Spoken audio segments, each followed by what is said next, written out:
but the restaurants are very small. Each restaurant can maybe sit 5 people. Oh, okay. Material, different feel, right? Different texture. Tokyo, I mean like they want the design and all this. Emphasize on the lighting. And then Tokyo Tower. Okay. The Tokyo Tower. Oh, I see. The lake. Yeah, and then this is our central washing. The beef. So it's beef on the rice, right? And then this is a soup. You want a soup, somebody?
Toto je Marina Bay Sands hotel s bazénom na vrchu.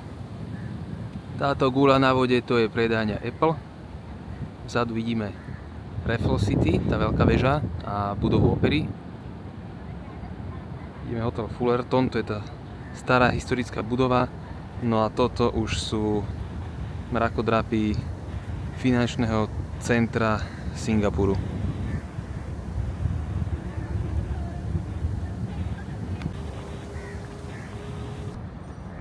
No a takto tu zbieram inšpirácie rok čo rok. Nehovoriac o tom, že celý Singapur sa pravidelne mení. Dnes som videl, ako budujú nový športový štadión na vode a pamätám si, ako ho pred 10 rokmi postavili prvýkrát a dneska ho už nahrádzajú novou stavbou. Takže sa aj teším, že spoznávam, ako sa mení tento svet.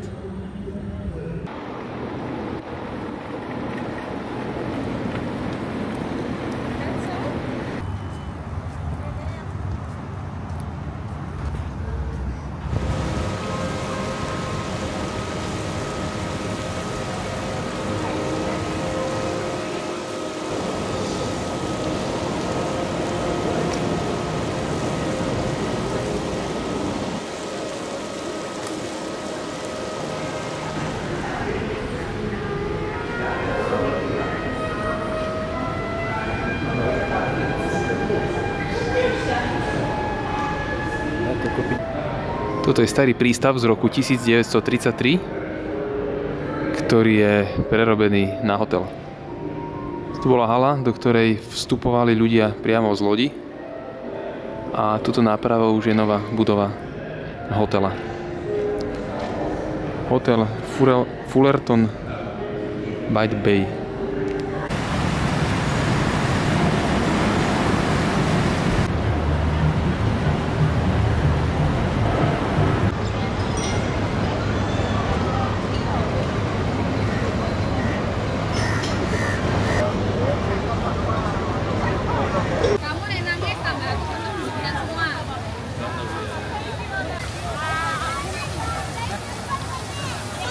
Teraz je moderné fotiť sa, akože mu to ští do úst.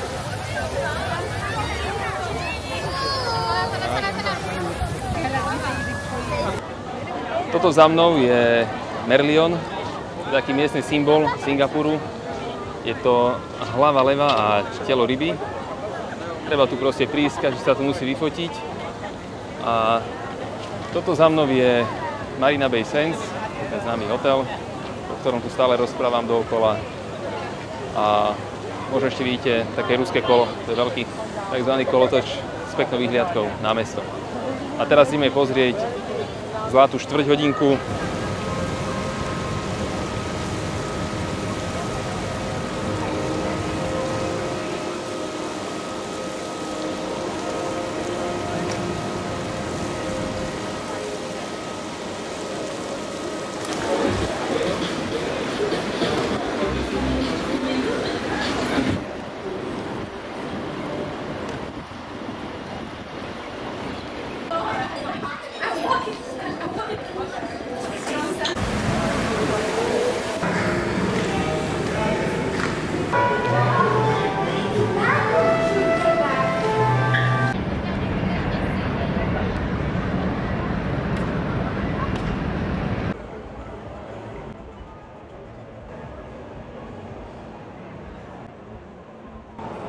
To je známa štvrť Clarke.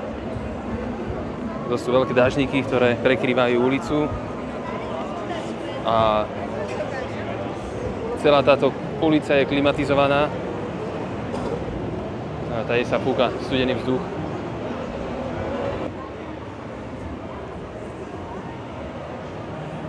Inak každá obsluha tu má cez ústa rúško, že by nenaprskala ľuďom do jedla. Čiže je celkom fajn, ale strašne zle im rozumieť cez tú handru, čo majú cez hodinu.